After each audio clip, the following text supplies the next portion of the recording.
Welcome back, everybody, for episode number 2 of Factorio Recursion. We are in the process of redesigning our old base from the original Factorio Recursion series. This thing, we're in the process of redesigning it to completely replace it from scratch with a new base, which is going to be way better, way faster, way more powerful, accommodate way more things, and do way more science. Yeah, okay, so episode number 1, last episode. We worked on this down here, redesigning the rail layout for our island, and this is basically ready to go. When we're ready to replace our old base with the new base, we're going to basically take a blueprint, we're going to blueprint this whole thing and deconstruct it, take all those supplies up to our island, deconstruct all this with robots, and then replace it. That should be fairly straightforward, but before we can do that, we've got a few other things to work on. Firstly, we will need to redesign our entire rail network. Our trains are going to be different lengths. So the blueprints and the blocks are going to be different sizes, and our ore outposts need to accommodate a different length of train. For instance, this one's set up for 8 cargo wagons. Our iron trains are going to have 12. So those are kind of not super interesting. I'll mostly do this kind of stuff off camera. We are going to be switching to a barreling setup, which is a little bit more interesting, so we'll work on that on camera a little bit more. But first, the other thing we need to work on, which I want to work on right now, we need to figure out how the interior of our base is laid out and organized so that all the items can flow to the areas that they need to go to in the proper order and all that kind of stuff. For instance, this is the old base. We've got the copper coming in from the left, and that copper dips down a layer into this factory building, and it dips down again to get turned into iron plates, and then it dips back up, and then it dips back down in this instance to turn into gear wheels. And then it dips back up as gear wheels and flows out, up another layer, and then down a layer, etc., right? We need to figure out the flow of the factory buildings and the best way to design it to accommodate the really ridiculous amount of stuff that is going to be flying around with the logistics robots. And to help us figure this out, and since this is YouTube after all, right? It's a visual medium, and I'm a pretty visual thinker. I have made a flowchart of all the items. It's simplified, but it's a flowchart of all the items we're going to have flying through our base deeper and deeper into deeper layers. It's fairly simple, so I'll explain how it works. Each one of these chests is a representation of 5,000 of an item. So this cluster right here, this is all the iron ore. If we take our blueprint, we can count how many are there. There's 81 chests times 5,000. It's a little bit more than 400,000 iron ore coming in. And you can see what it gets turned into and what that gets turned into. Over here we got the copper. That gets turned into copper plates. And some of that copper gets passed further down into the base. Some of the iron gets passed further down into the base. But a lot of it gets compressed. For instance, we've got 33 chests of iron. And then 36 of copper, and that all gets turned into green circuits. So that gets compressed down a little bit. We go from, like 69 chests to 46 chests. The big savings for the first few layers is going to come from this, from the steel. 45 chests worth of iron gets turned into 11 chests worth of steel. So that's really fantastic. We want to take advantage of things like that. We have some other things coming in, of course. We've got a little bit of uranium. This is nowhere close to a full chest. It's not going to be 5,000 per minute. There's no way we will ever need that much. But we'll need a little bit of uranium. Each of these chests is rounded up to the nearest chest. Otherwise, there would be 0 uranium chests there. We'll need some water for the uranium, but all the fluids can be barreled. And so even though this is kind of a ridiculous amount of water, you can fit 50 fluid into one barrel. So really, it's going to be not that hard to handle in terms of how many items a robot system can handle flying back and forth. It's only going to be 1 chest's worth compared to all this ridiculous amount of iron. Then we also have, we've got some stone and some coal coming in.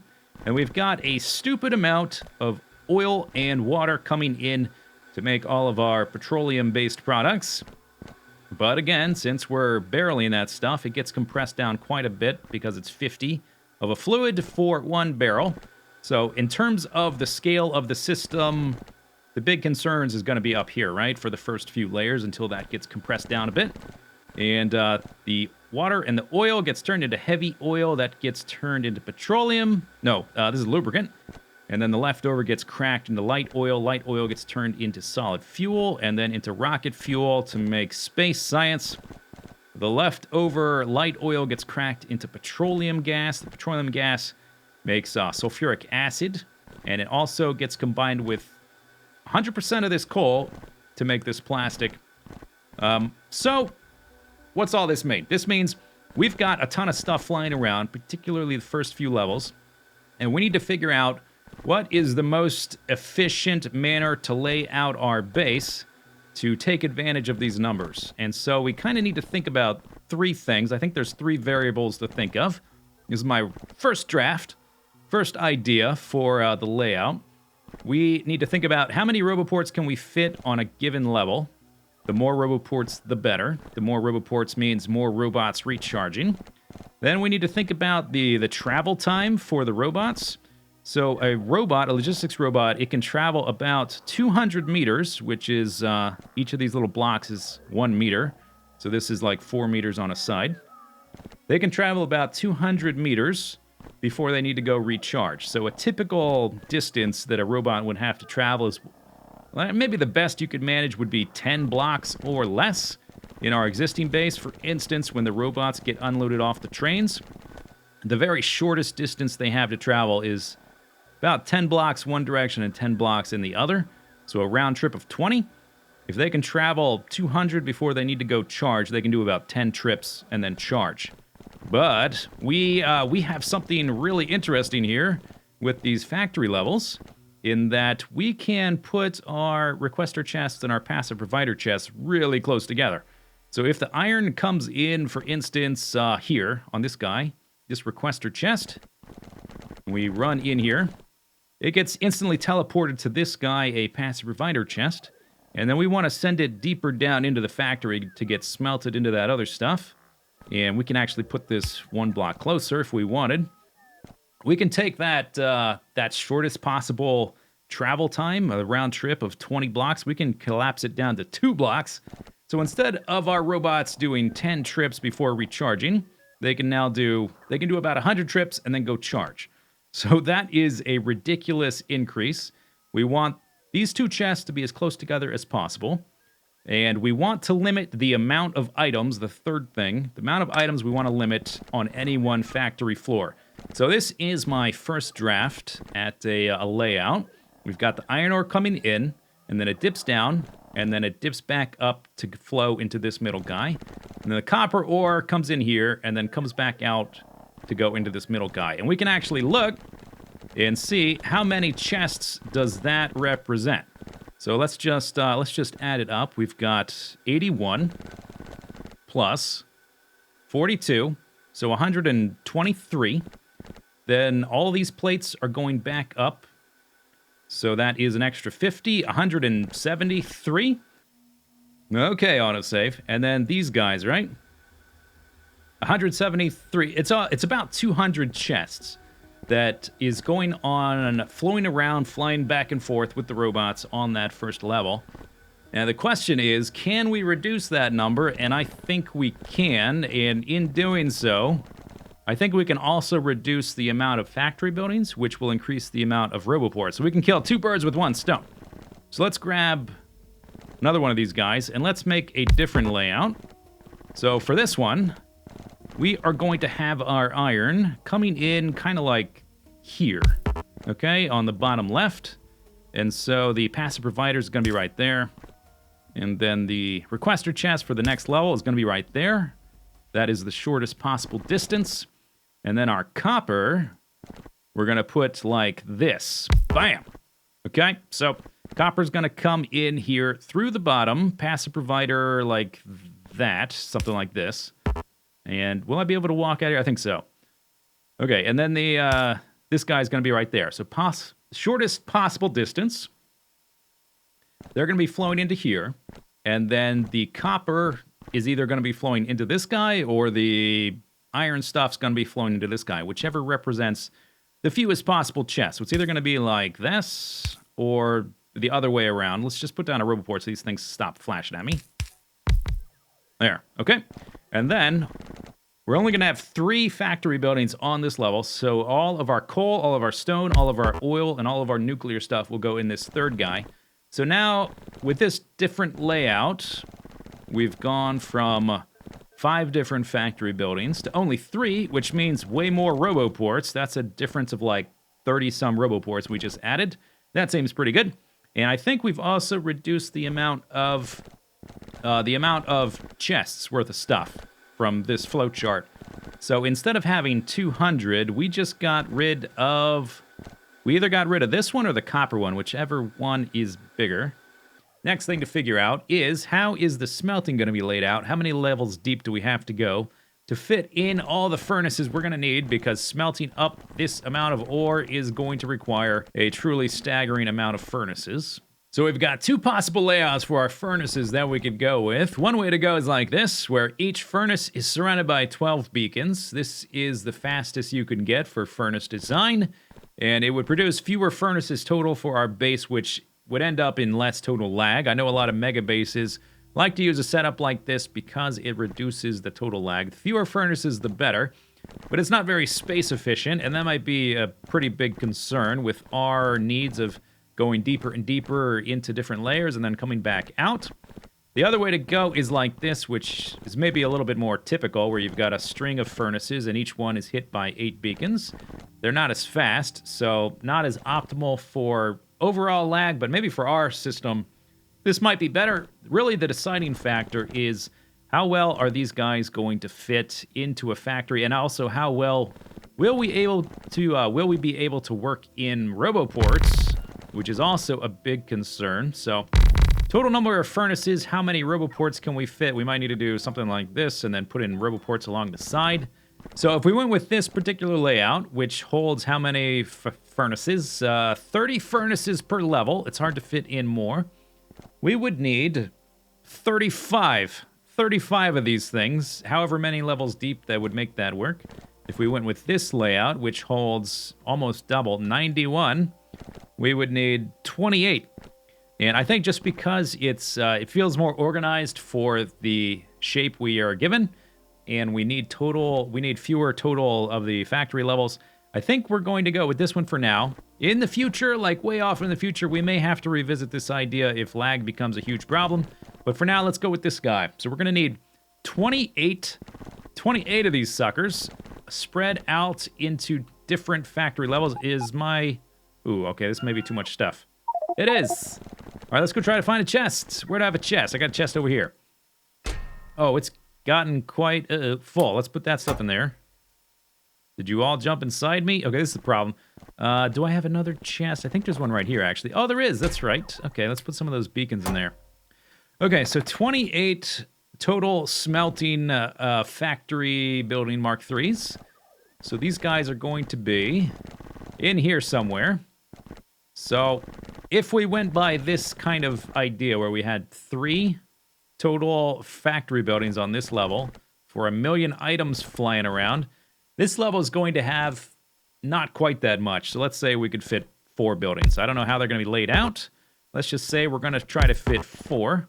Nope. I'm going to stop you right there, past tense Zisteau, because that layout is clearly not going to work. Silly past tense Zisteau, thinking the problem would be that simple.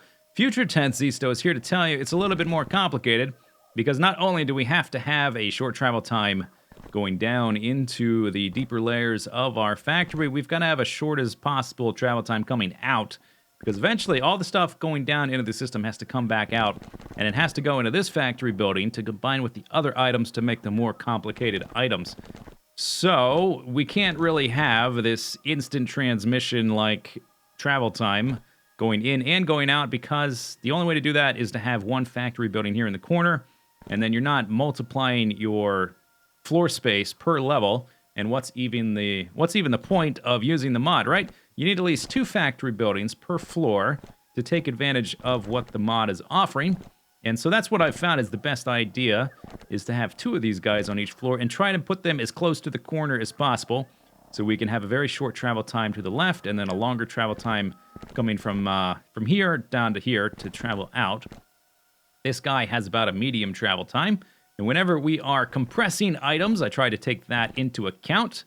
So for instance, it just sort of worked out that almost all of the iron plates are going into this guy, or coming out of this guy, and all of the steel plates are coming out of this one. And since we are compressing the steel plates so much, as 5 iron plates to 1 steel plate, there's a lot less items coming out of this guy. So he's got a longer travel time coming out. This guy has a shorter travel time because there's way more stuff going to be flying between these 2 points than these 2 points. Whew, yeah, okay. So let's go over some basic numbers and try not to get too tongue-tied here. All the iron ore is going down into this guy, 400,000 per minute, and it gets split about in half. And just to try to make this as half as possible, as equally half going each way, I've divided up the gear wheels between the two different sections here. So this guy, we need 12 factories making iron plates and then 2 making gear wheels. This guy up here, we need 28 making steel because we've got to smelt it twice, once into iron plates and then again into the steel plates. 28 doing that, and then 1 making the gear wheels. Oh my gosh, it's a lot of stuff. Let's go back out. Yeah, is this the top level? I just want to go down the levels and show you how it divides. This is the first, this is all the iron stuff. All the iron stuff is in here. We go into here, we need 12 and 2. So 14. Okay, so each of these should have 6 plus 1. Okay, we go into this guy, he's got 3 plus 1. The plus 1 is the gear wheels. And then if we go out, this guy is the exact same thing, mirrored. So he's got 3 iron, and then 3 iron plus 1 gear wheels. So all the ones that you can see in the little picture inside of a picture on the left side of the screen, those are the actual smelting buildings there. But if we go into the steel area, it gets a little bit more complicated because we just need more of the factory buildings. So this guy, we need 28 steel factory buildings and 1 gear wheel. So if we go into here, we split it in half. This guy's got 14 plus 1. This guy's got 14 and he's empty. So this guy has 7 plus 1, and this guy has 7. If we go into this guy, you can see there's 7 icons because in here we'll have four of these factory buildings making steel plates, and this guy will have 3 factory buildings making steel plates. Okay, let's go back out. This guy has 3 and 3. No, 7. Yeah, 7 plus 1. So 4 and 3 plus 1 for the gear wheels. Oh my gosh, it's a lot. My head is steaming. It's about to explode. There was one, I remember seeing it, that is not filled in. I think we have to go up here.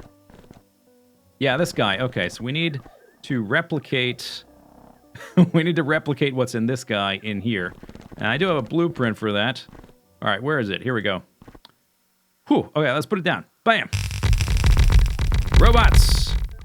Thank you, robots. I've really stressed out my base's ability to make things because every single one of these factory building Mark 3s takes, what is it, like 25,000 stone or something like that? Ridiculous. Okay, so that's laid out. Then we need to duplicate the next layer minus the gear wheels. So the next layer gets split again. Okay, so we need to leave this layer, go into this layer, then we need to go into these deeper layers, and each of these layers needs this blueprint. Can't imagine I have enough roboports on. No, I do not. There's no way, right? And I need to also put in the labels. And I need to change these arrows to be facing this way and to be at the proper speed. And we also need to update the power requirements. We have actual recursioning. I don't know if you noticed. We have actual recursioning going on in our Factorio Recursion series. Hey, Zisteau, did you know that that's not the literal definition of factory... sorry. Hey, Zisteau, did you know... Let me start over. Hey, Zisteau, did you know that's not the literal definition of recursion? Oh, you mean I just picked a catchy title for my series instead of going with a literal definition of something? Weird. Okay, so this guy's set up correctly. We need to expand the power again. Okay, and then each of these buildings, I have to go get more roboports, which is also stressing the capabilities of my factory to produce because they're fairly expensive, 45 circuits. But we can make those way faster than these factory buildings. We've got to add in a silly amount of smelters. We need like a total of something like 4,000 furnaces or something like that, which is ridiculous, and we're 7 levels deep into our factory building to even get down to where we find all this stuff in here. Okay, so last little thing for the video. I've made blueprintable designs for the 3 different iron products, and as I add these into the system inside this factory building, I can update the labels. So the ones with the furnaces are the ones that have the stuff inside them. The ones that just say what they're making, they're just placeholders. So if we go in here, it's this is the layout we started with. I've just added all of the modules to the beacons and the furnaces. These guys are requesting iron ore. It's going to come in through here from the side. Then the iron plates are going to get requested out of the system here and get teleported higher and higher and fly out and turn into happy research module things. The steel is very similar. It looks actually identical until you look at the individual chests. So we've got 1, 2, 3, 4, 5, 6 guys making iron. And then the 7th one and on down is requesting iron to turn into steel. And then the steel is requested out. If you're not using modules, your furnace ratio from iron to steel is 1:1 because it takes 5 iron to make 1 steel, and the steel recipe is 5 times as long. So it's 1:1. But if you're using these productivity modules, we get a 20% productivity bonus. So our 5 guys here would actually support 6.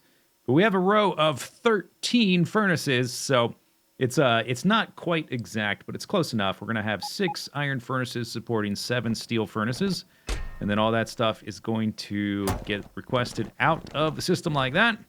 And the last one is the gear wheels. Pretty straightforward. We've got iron furnaces smelting up iron, and then we've got iron plates getting requested down here into these chests and making lots of gear wheels. This is a very fast process, takes half a second, and we've got the full productivity beacon setup going on. Oh, and you see the power requirements, we're going to have to fiddle with this, but I think we'll just set it up to half a gigawatt. It shouldn't need that much, actually. We could probably set it down to, what is it, Control R? Probably 200 is definitely enough, maybe even down to 100. But the gear wheels will be made and put into these guys and then get flown from these chests to this chest right here, this requester chest. And then it'll get teleported back up the system. So that takes care of the iron products. Of course, I haven't filled in any of those. We need 12 of these things. We need 3 of these things. And we need 28 of those. That's a lot to fill in. I'll fill that in as we go. We still have other things to try to figure out. Like how the copper gets in here is going to do a similar thing, and they can get combined into the circuits. And then the oil is going to be a whole other bag of worms because we're going to use barreling. But that is going to do it for this episode. Oh, I'm so glad I'm done with an episode. I can go relax somewhere on a beach in Fiji or something, metaphorically speaking. We'll see you next time. Hope you enjoyed it. Leave your comments below. Bye-bye.